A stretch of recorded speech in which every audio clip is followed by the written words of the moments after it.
Salut à tous et bienvenue aujourd'hui dans Carvan du FX pour un nouveau tutoriel sur Blender. Donc aujourd'hui on s'attaque à la modélisation de notre reine et du coup voilà, donc voir un petit peu analyser donc la référence et voir comment on peut faire cette pièce.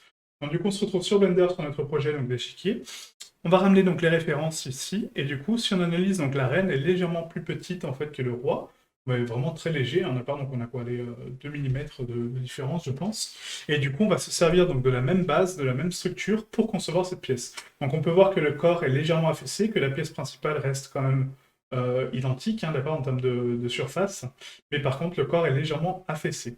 Donc on va utiliser donc, cette duplication qui est ici pour concevoir notre pièce. Donc déjà on va commencer par, donc hop, isoler donc, les références.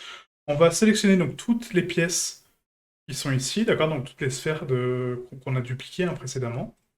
Donc avec CTRL, clic. J'appuie sur slash pour les isoler, et là on se retrouve avec ma pièce maîtresse. Donc 1 pour passer en vue de face, je vais afficher donc mes touches de suite, voilà. Et là en fait donc le but c'est donc d'affaisser un petit peu donc cette pièce principale pour la révéler.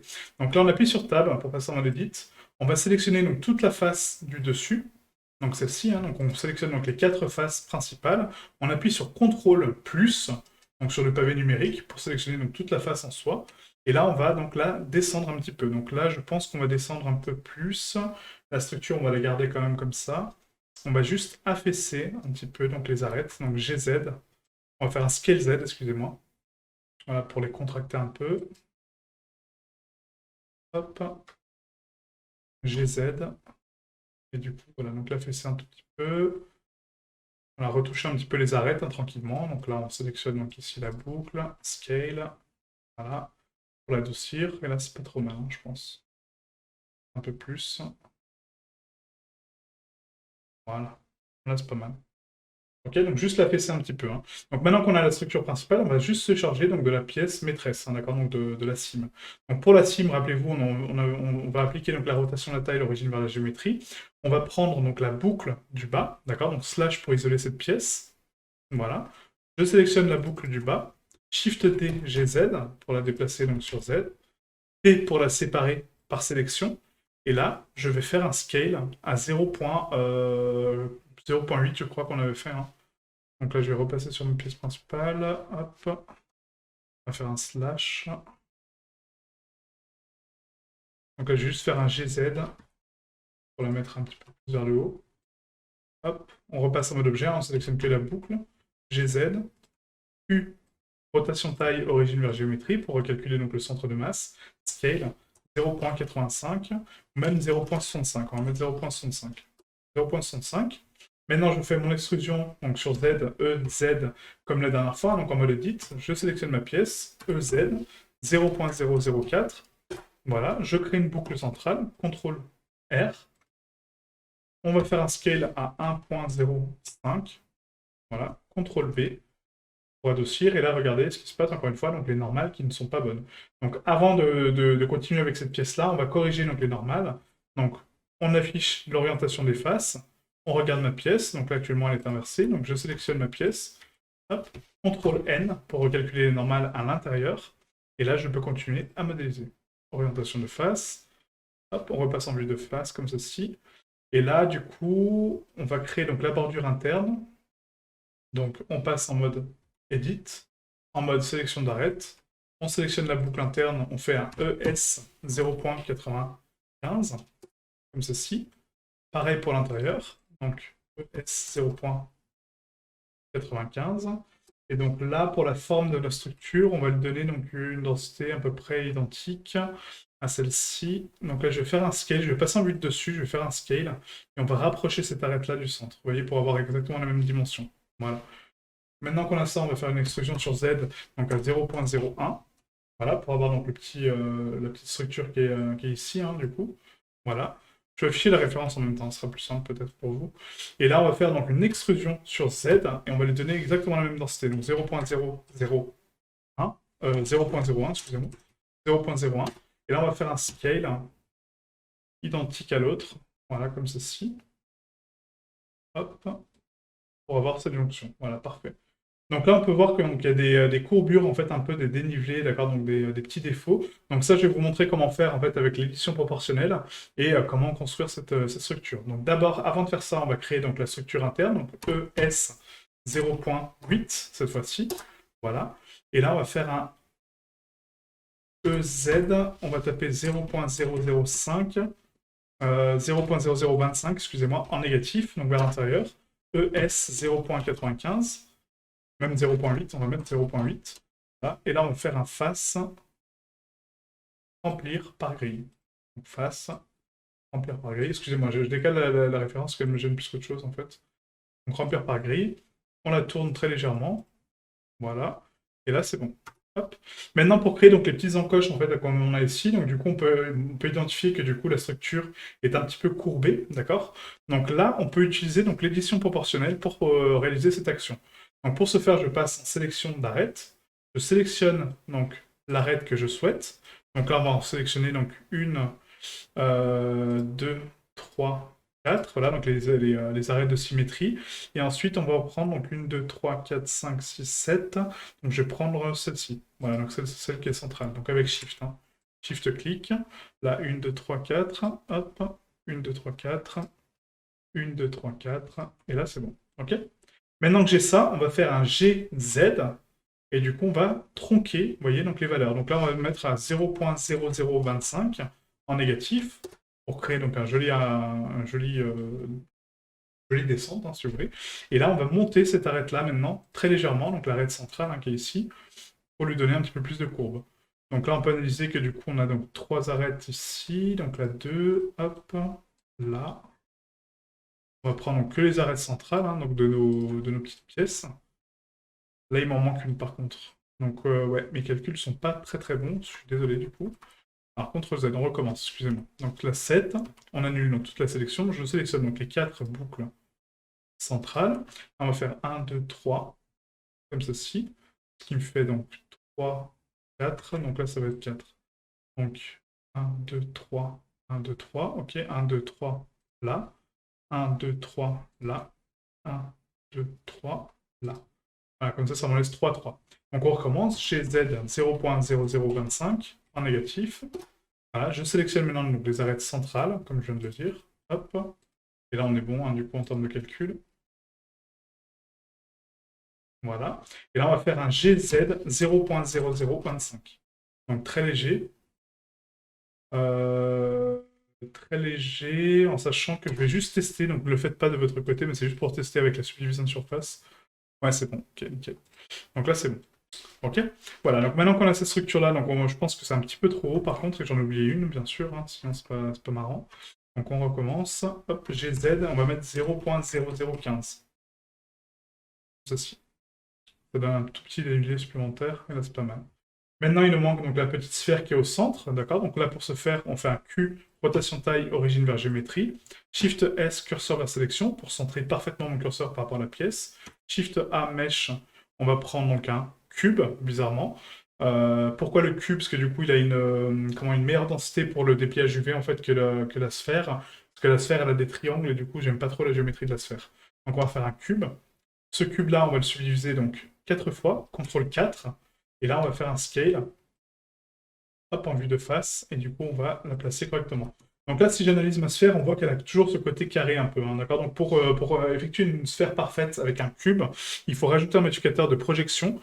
Donc là, dans projeter, on peut projeter donc une sphère, vous voyez, à 100%. Donc je vais mettre à 100% de projection, comme ça j'ai une sphère vraiment très ronde. Contrairement à avant, hein, regardez sur le modificateur. Donc là, c'est 100, là, c'est avec, vous voyez? Donc ça crée vraiment l'arrondi qu'il faut. Donc on applique la subdivision de surface avec CTRL A, on applique la sphérisation avec donc, la projection de la sphère, hein, CTRL A, et là j'ai ma sphère parfaite. Ok. Donc cette boule, du coup, on va la placer vraiment pile au niveau du centre, donc sans la souder, mais juste la poser, hein, d'accord? Donc faites attention à ça. N'hésitez pas à zoomer sur votre mèche pour voir comment sont faites les pièces. Voilà, et là c'est parfait. Ok. Maintenant, pour déplier donc, cette sphère sur les UV, on va faire un tab pour passer en mode edit. On sélectionne en mode arrête. On va sélectionner donc toute la boucle centrale. CTRL E, marquer couture UV. Ensuite, pour déplier notre pièce, celle-ci, donc là, on va faire un tab. Donc là, on analyse un petit peu la structure. Donc déjà, il faut fermer cette grille. Hein, donc face, remplir par grille. Voilà, que je vais donc pivoter 4 fois normalement. Donc là, c'est pas le cas. On pivote plus. CTRL 7. Non, c'était bien 4 alors. Ouais, c'était bien 4, excusez-moi. Donc bien 4. Donc là, on est bon. Cette structure-là, du coup, donc là, cette arête-là de coupe, j'en ai pas besoin. Voilà, donc CTRL E, effacer couture UV. Là, pareil, je ne veux pas dissocier cette pièce complètement comme le roi, hein. Effacer couture UV. Là, pareil, effacer couture UV. Là, on arrive donc à la cime. Donc ici, il faut effectivement casser donc, les jonctions de notre pièce pour avoir donc la bordure et du coup le niveau interne. Donc là, au niveau interne, en fait, on va garder donc la surface avec toutes les faces. Donc CTRL E, effacer couture UV. Comme ceci, et CTRL E, effacer couture UV. Donc on garde cette structure-là, d'accord? Donc on va découper par ici. Et du coup, quand on va l'aplatir, il y aura les pointes plus le socle, d'accord? Cette partie-là, je la veux à part. Par contre, il faut la couper au niveau des angles de jonction pour avoir donc des parties bien définies. Donc on peut le couper qu'une fois, hein, mais ça va très très bien qu'une seule fois pour avoir un trait complet. Donc je vais prendre l'axe central en vue de face. On va couper l'axe central, voilà, comme ceci. Et là je suis bon. CTRL E, marquer couture UV. Maintenant si je passe dans le pliage UV, donc on va faire un slash pour isoler la pièce. Je la sélectionne, U, déplier. Et là je me retrouve bien donc avec ma structure de chapeau, ma base, vous voyez avec mes pics, hein, donc la base du dessus, ma base et du coup mon cercle autour. Donc là on va faire un LQ Rectify pour rectifier cette pièce, LQ Rectify. Pour le chapeau, je ne pense pas que ce soit nécessaire parce que du coup c'est une surface circulaire, donc elle est déjà déformée, donc c'est bon. Et là on est bon. CTRL A, CTRL P. Avant ça, il faut appliquer donc la rotation de la taille, l'origine vers la géométrie, hein, toujours. Voilà, on redéplie les UV. On redresse encore une fois, excusez-moi, Q Rectify, L, Q Rectify. On sélectionne tout, CTRL A, CTRL P. Voilà. Donc maintenant que j'ai ma structure, donc là, on peut la subdiviser. Avant la subdivision, je vais peut-être faire mes bévels. Ouais, on va faire peut-être les bévels avant d'améliorer cette structure. Donc là, je peux activer déjà la subdivision de surface, donc une seule fois, hein, d'accord? Donc n'abusez pas de la subdivision de surface, ça sert à rien. Et après, on pourra voir si je vais ouais, tronquer un petit peu les bordures ici. Ces bordures-là, on peut les laisser douces comme ça peut aller. Et par contre, l'intérieur aussi, quoi. D'accord? Donc pour ce faire, on appuie sur Slash, on passe en mode Edit, et là, je vais désactiver la subdivision de surface temporairement, d'accord? Donc avec le petit écran qui est sur la droite. Je vais sélectionner mes arêtes donc, de jonction d'angle, d'accord? Donc les arêtes qui sont ici. Et là, le but, c'est de créer un bevel, donc ici, vous voyez? Voilà, pour justement adoucir cette bordure. Donc je sélectionne ma bordure ici, celle-ci non va être adoucie automatiquement, celle-ci aussi un petit peu, celle-ci aussi, et celle-ci aussi. Voilà. Je fais un CTRL B, j'augmente très légèrement ma courbe, et là on va faire donc une phase de plus, donc une coupe de plus, pour avoir donc une jonction parfaite. Voilà, parfait. Donc W ombrage lissé, je réactive ma subdivision de surface, et là ce qu'on va faire c'est que du coup on va pondérer nos normales. Donc j'active l'autolissage à 89 parce que du coup il me reste des surfaces planes que je veux rester planes, et j'active la pondération des normales à 100%. Et là, on est bon. Donc je me demande si vraiment je vais pas adoucir ces formes-là. Je vais juste faire un test, ne le faites pas de votre côté, hein, c'est juste pour tester, pour voir si c'est pertinent de le faire là ou pas. Ouais, quand même, hein. Ouais, quand même. Donc là, on va rajouter donc une boucle en fait, hein, ici. Donc on va sélectionner donc tout le contour de cette structure. Vous faites un CTRL B, et du coup on va augmenter un petit peu le bevel. Donc vous laissez qu'une seule coupe, hein, par contre, n'en faites pas trois, comme tout à l'heure. Et là, on va augmenter un petit peu le bevel, très légèrement, comme ceci. Voilà. Voilà, ça rend la pièce un peu plus jolie. Et on peut rajouter un petit niveau de subdivision, encore une fois, pour voilà, vraiment polir la pièce, hein. Là, comme je vous dis, c'est pour le rendu photo, donc il n'y a pas de problème, quoi. Ouais, c'est pas mal. Ah, c'est pas mal. On va faire pareil pour la sphère, donc ombrage lissé. Donc une sphère est lissée à 180 degrés, puisque du coup, elle n'a pas d'angle plat. Donc 180. On peut activer une pondération des normales pour l'appliquer. CTRL A pour appliquer. Là, pareil, je vais appliquer donc la subdivision de surface et la pondération de mes normales. Hop. Voilà, CTRL A. Je sélectionne ma pièce supplémentaire, donc la slash, hein, on va donc pareil faire des bevels, donc ici, hein, Shift Alt. Par contre, il faut que je vérifie ma pièce si elle est redressée. Ouais, elle est redressée, parfait. On l'avait fait avant, donc ça c'est parfait. Donc avant de faire donc, les bevels et du coup de les améliorer, ou non, on peut déjà faire les bevels, comme ça on fera la duplication, puis ça sera déjà fait, ça nous économisera du travail. Donc là je vais prendre donc, le contour, quoique, non, non, parce que les pièces sont différentes, donc excusez-moi. On va sélectionner donc les 4 pièces là, donc le cercle, hein, de tous les cercles qui sont ici. Shift D, j'ai X. Voilà, donc je le décale, hein, donc la pièce, hein, légèrement. Voilà. Comme ça, je l'éloigne un peu de l'autre, et ça sera notre duplication pour les prochaines pièces. Donc maintenant, j'active l'ombrage lissé. J'active mon lissage de normal, donc à 89. Voilà. Slash pour isoler ma pièce. Tab. On sélectionne donc le contour, CTRL B. On rajoute qu'une seule boucle. Et là, on pondère le normal. Donc normal pondéré à 100%. Voilà, parfait. Pareil pour cette pièce-là, donc slash, on l'isole. Donc là, on analyse, donc il n'y a pas besoin forcément de commande de bevel. Donc W, ombrage lissé. Je lisse ça à 89 degrés. Voilà. On active un normal pondéré pour recalculer donc, le placement des normales et on applique. Slash, là pareil, donc slash, hop, on sélectionne donc la boucle ici, CTRL B, on rajoute qu'une seule boucle, W ombrage lissé, on passe ici en lissage de normal à 89.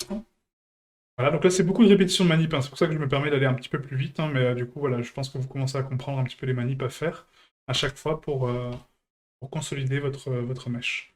Donc là, le cercle principal, donc slash, W, ombrage lissé, le lissage des normales à 89, hop, et on pondère nos normales. Voilà, à 100%. Hop, comme ceci. Et donc là, on a notre pièce parfaite, du coup, avec donc la structure, la sphère, là, là et là. Je vais les décaler juste un petit peu sur Z pour les voir mieux. Voilà, et là, on a notre pièce. Donc maintenant, pour la texturer, en fait, donc rappelez-vous, hein, pour impacter donc, les îles ensemble, on sélectionne donc, un élément actif hein, qui est en orange brillant. On applique, bien sûr, donc, toutes les normales pondérées. Donc ça, c'est quelque chose à vérifier, par contre. Ouais, c'est bon. Hop, voilà, parfait. Donc on sélectionne toutes les pièces de cette pièce. CTRL-J pour les joindre. Q, rotation taille, origine vers géométrie. Et là, on va appliquer notre shader, du coup, de M pièces blanches.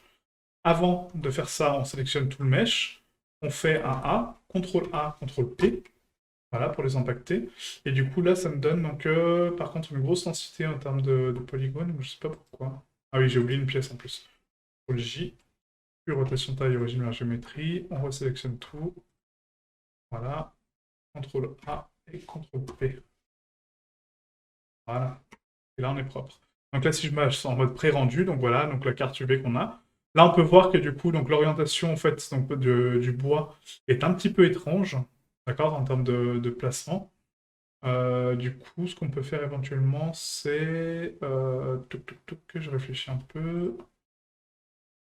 Non, quoique ça passe comme ça, hein, parce que du coup, le roi est pareil, donc non, lui, il est sur la verticale. Donc là, ce qu'on peut faire éventuellement, c'est inverser en fait hein, donc la rotation de ce bois. Donc R90. CTRL A, CTRL P, sans les tourner. Voilà, et du coup là on a notre pièce en bois. Parfait. Pareil, donc maintenant on va faire une duplication. Donc Shift D, G, X, 0.06. Voilà. Et là on applique donc l'autre pièce noire. Voilà, comme ça on a déjà donc la structure qui est propre, avec le bois qui part dans le bon sens. Maintenant je sélectionne mes pièces et je vais les placer à côté des rois. Donc pour ce faire, rappelez-vous, on appuie sur Slash pour isoler notre pièce, Tab pour passer en mode Edit. On sélectionne donc tout le mesh et on sélectionne donc les 4 faces du bas. Shift S, curseur vers sélection. Q, origine vers curseur 3D. Voilà. Slash, pareil pour l'autre pièce. Donc slash, tab. On sélectionne donc les 4 faces. Shift S, curseur vers sélection. Q, origine vers curseur 3D. Voilà. Slash. On sélectionne donc cette pièce-là. Donc du coup, elle va aller donc, sur la partie blanche hein, qui est ici. Donc je sélectionne mon échiquier. Je sélectionne la face concernée. Shift S, curseur vers sélection. Je sélectionne ma pièce. Shift S, sélection vers curseur. Ok, pareil pour l'autre. Je sélectionne la pièce concernée. Shift S, curseur vers sélection. Shift S, sélection vers curseur.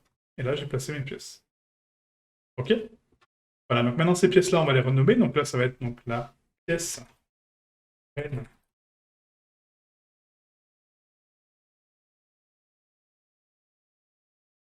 Noire.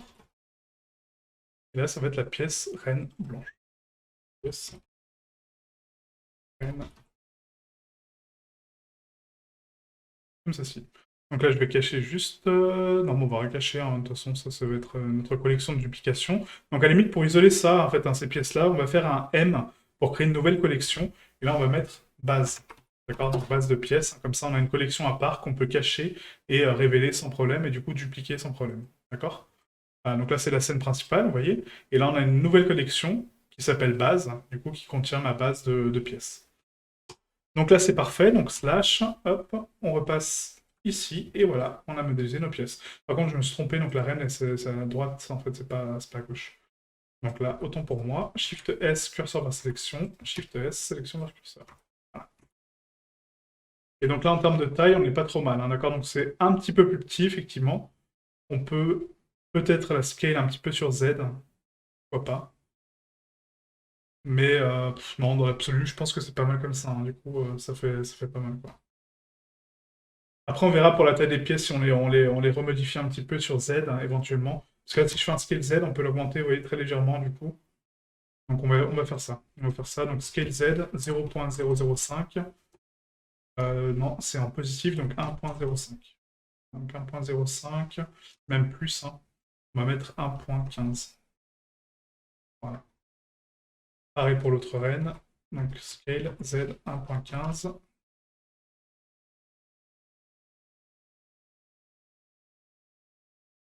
Voilà. Donc Q, rotation de taille, origine vers géométrie.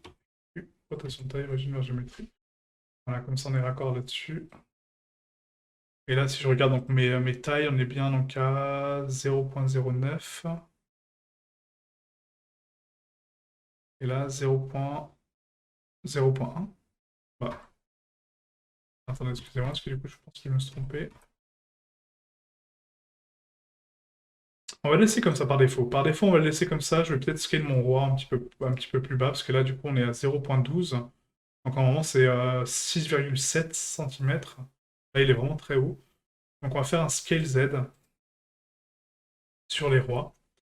Et je vais les réduire de 0.85. Voilà. Puis rotation de taille, origine vers géométrie. Et là, si on passe en mode pré-rendu, hop, ouais, c'est pas mal. Ouais, nickel. Ouais. Moi, ça me plaît pas mal. La croix est un petit peu plus affaissée, mais ça me va très très bien comme ça, quoi. Ok? Voilà, parfait. Donc maintenant qu'on a construit notre reine, donc la prochaine étape sera donc la tour, d'accord, qui sera donc la troisième partie de cet échiquier. Ensuite, on fera donc le fou avec la petite encoche, hein, qui est ici, donc ce sera un petit peu plus complexe, et la sphère qui sera en une seule pièce. Et pour finir, le cavalier. Ok? Donc merci à vous, et je vous dis à demain. Ciao, ciao.